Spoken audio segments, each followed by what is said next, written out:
What's up, guys? I'm Alex. I'm Jason. We're the Table Monkeys, and today we are going to be talking about warming up. We're going to kind of go over the routine that we like to do to warm up, and we want to talk more also about the philosophy of warming up, like why you do it, what you want to get out of it, and also why you want it to be the same, and why we have a routine that we try to make the same every time, right? The first thing is, if we're teaching somebody new, somebody that hasn't done it before, we want to start with the most basic patterns and movements that you're going to use on the table, so that when we actually start pulling, it's like already somewhat familiar because it's the first thing we showed you, right? So we don't want to reinforce movements that we don't use on the table in our warm-up. So that's the first reason for having a set routine, because it kind of gets your mind as well as your body prepared for what you're about to do, right? Yeah, and we want it to be repeatable as well, because we want to be able to warm up with all of our teammates. We want everybody to know this specific warm-up, so we can warm up with anybody and still get the same degree of warm-up. Yeah, so the first thing that we want to talk about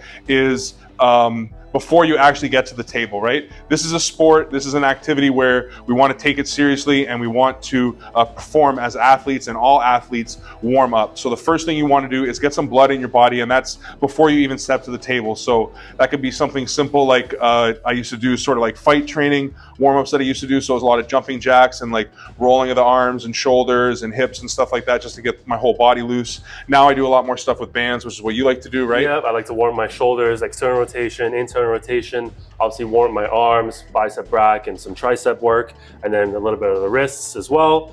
Just getting blood flow in all the areas that I'm going to be using on the table. Yeah, and you don't want to be like dripping sweat and huffing and puffing, but you want to feel your heart going a bit, and you want to have some sweat throughout that part of your warm-up before you actually get to the table. And then when you do step to the table, again, it's a sport. We want to take an athletic position, and we want to take it seriously. We don't want to walk up and just kind of slouch and be like, oh, the warm-up doesn't matter, like Alex just did. Approach the table like it was a match, or like you're going to pull seriously. You don't have to get like super tight and take it super serious, but or like super aggressive, but get in a good position, like reinforce the motor patterns that you want to use when you actually go to pull, right? Okay, so both of us have taken the position that we would use to actually pull. Now we're going to start with one of the main fundamentals, which we can do back and forth with each other: cup and roll. Yeah. So one of us is going to cup and the other one's going to roll, and we'll both provide some resistance throughout this motion, just to get, again, more blood flow into the movement and to work that specific movement pattern with some degree of tension. But we're not trying to beat each other or overpower each other. So when I give Alex resistance on the way back, I'm letting him move me, but I'm trying to give him something to work into, and then we just continuously increase that pressure. And if it gets to a point, like if I'm much stronger and I can just stop him, he shouldn't. First of all, I shouldn't do that. I should realize where that point is and let him go. But he shouldn't start to look for an area to go and start moving around like he's trying to fight. He should let me know, hey, that's too much. My shoulders, my pronator sore, or my back is sore, or something is like not there yet. Like give me a little, like loosen up a bit, right? And then you should go with that, because like Alex said, if everybody knows what they're doing and everybody knows the same movements, then you got to respect each other as teammates and give each other what you need to improve and to get the best out of each practice, right? So as we've increased that pressure, we get to a point where like either one of us or both of us are like, okay, that feels good. And now we go the other way. So now I'm going to pronate and Alex is going to cup. And same thing, we're just going to slowly build that pressure up. You want to get to like about 60%, a little bit more than halfway, as hard as you think you could go. And that'll allow you also to feel how everything feels. Like, is your elbow feeling good? Is your back or your shoulder, etc.? Is that all feeling good? Right, so that's two of the main fundamentals, cup and pronation. Now we're going to work on a riser. Now set up like you're going to do a posting style top roll with the knuckles high. One key thing here is that you want to put pressure on your opponent's riser as well. So they're getting to work on your riser. So again, I have connection on his riser, he's got connection on my riser, and then we're both posting up. All right, so we got that containment and that riser both working together, and we're just going to hold it statically at first, get some blood flowing there, and kind of just feel that position out. And then what we can do is we can kind of take turns just kind of popping up into that position, either going straight back or a bit more in a 45, just to get into that movement pattern that we're going to use when we're actually going hard in a second. And what those little pops will do as well is they'll allow you to kind of really connect these two parts of the post, because like Alex said in the beginning, the containment is a huge part of it.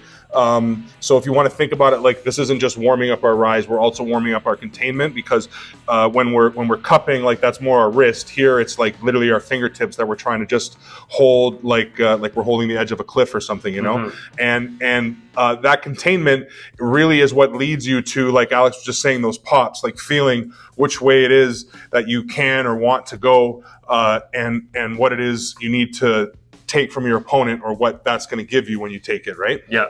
Okay, so cup, roll, rise. Now we're going to work on a bit more of a full body movement. We're going to do some swings, and we like to do this from the hook position, so it also warms up our elbow and our shoulder and our chest. We're just going to take turns going pad to pad, swinging back and forth. Key thing here is we practice also our losing lane. So my shoulder and my fists are always connected from pin pad to pin pad. This is great also because obviously in practice, you got to know how to lose. You got to know how to bring that shoulder back to the pin pad so you don't hurt yourself if someone's beating you to the side. Yeah, and it's not just staying safe. Like you'll see a lot of times people, when they fight to this side of the pad, all of a sudden they get a stop that they wouldn't have got if they had been like way out here, right? So part of that losing lane is looking for a winning spot. You know what I mean? This is very true. Yeah, very true. Defensive hook right here. Yeah, exactly. And then what we'll do also in this side-to-side motion, first thing is as we're moving, we're trying to get our whole body, like Alex said, so moving our back and our hips. Again, good position. Hips are tight to the table. I'm trying not to roll like this or anything, trying to stay as tight and as fundamental as possible.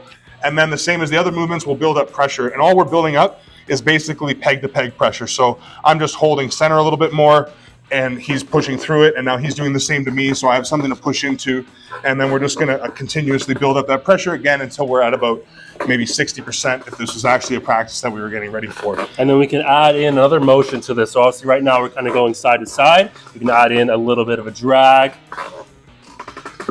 Now we're going to work on our lat and our bicep a bit more as we're dragging, and obviously working that dragging hook movement pattern. Yeah, and then you can also finish off sometimes like to emphasize that drag, where we're both just going to kind of drag against each other. So now it's a bit like back pressure, but from that hook position, and that's just going to work your bicep a little bit more than the side to side will, or those little drags we were doing at the end. But if you're working, again, if we were really going hard before practice, those drags, the resistance that Alex would be giving me and I would be giving him when we're dragging out might be enough that you don't need to do that center drag as well. But that's one other movement that you can add to the warm-up if you'd like to. So after all that, we've got a great pump from fingertip to lat. Everything is full of blood, and we're ready to do that on the other side. Take a break, let that relax for a little bit before we can start practicing for real. Yeah, and when you do start practicing for real, don't like go right from your warm-up to ready goes. Give yourself, again, like after this, what we'd probably do is get on the table without a strap, go to, you know, that 85, 90% point, without a strap, test each other's lanes a little bit, see where everybody's feeling, then throw the strap on. Same thing, right arm, left arm, then throw the strap on, right arm, left arm. By the end of that first strap pull, right arm, left arm, unless you're being foolish, like Mike and I like to do a lot in practice.